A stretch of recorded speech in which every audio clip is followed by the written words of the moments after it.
साहित्य समन्वय समिति को, जिन्होंने मुझे आपके दर्शनों का सौभाग्य दिया। ज़्यादा बातें बिल्कुल नहीं करूँगा, पहले ही बोल दिया हमारे को समय सीमा बहुत कम है। लेकिन आज हमारा बड़ा सौभाग्य है साहब कि कोरोना काल के बाद भी हम यहाँ पर आज उपस्थित हुए हैं।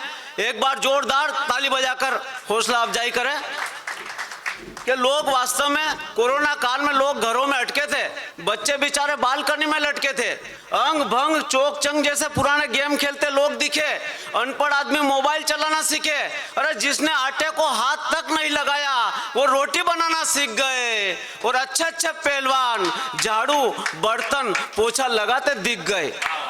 ये स्थिति हो गई थी साहब, क्योंकि कहते हैं ना जब आते हैं गर्दिश के फेर तो मकड़ी के जाले में उलझ जाते हैं शेर, और अच्छे अच्छे पहलवान युद्ध में विजय तो प्राप्त कर लेते हैं, लेकिन वही पहलवान अस्पताल में गोबर को हलवा समझ के खा जाते हैं।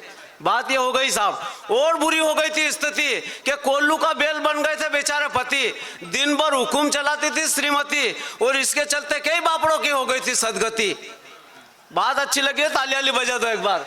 और यहाँ भी थोड़े दिन बाद हमारी माँ की आराधना का पर्व नवरात्रि का त्योहार आने वाला है, और यहाँ पर मेरी माता बहनें भी बैठी हुई है, और मेरी इच्छा है कि इन माता बहनों को सम्मान में भी कुछ कविता पढूं, क्योंकि किन्होंने कुछ नहीं कहा, मैं तो कह दूं कुछ न कुछ।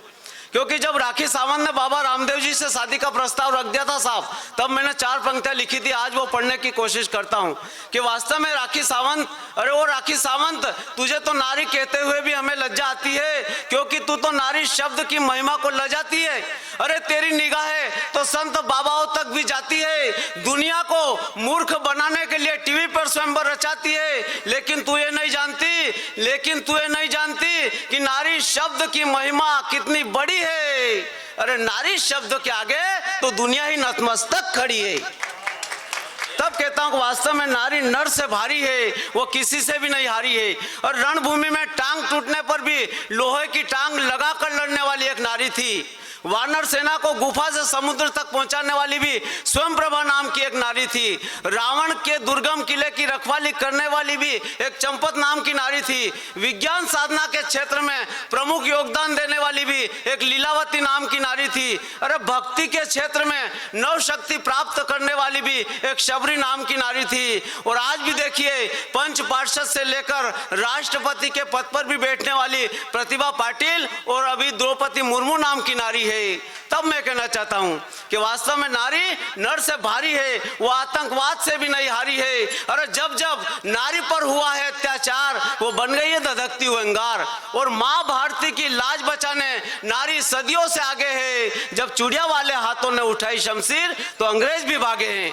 आज भी देश में ऐसी वीरांगनाएं होती है जो मातृभूमि के लिए शहीद होती है, और आज भी देश में ऐसी वीरांगनाएं जीती है जो देश के खातिर विष का घूंट भी पीती है। और याद होगा आपको 13 दिसंबर 2001 के दिन जब संसद पर हमला हुआ था, उसमें भी एक कमलेश पिता राजाराम नाम की लेडी सैनिक जिसने 12-12 गोलियां खाई और पूरी संसद को बचाने में अहम भूमिका निभाई।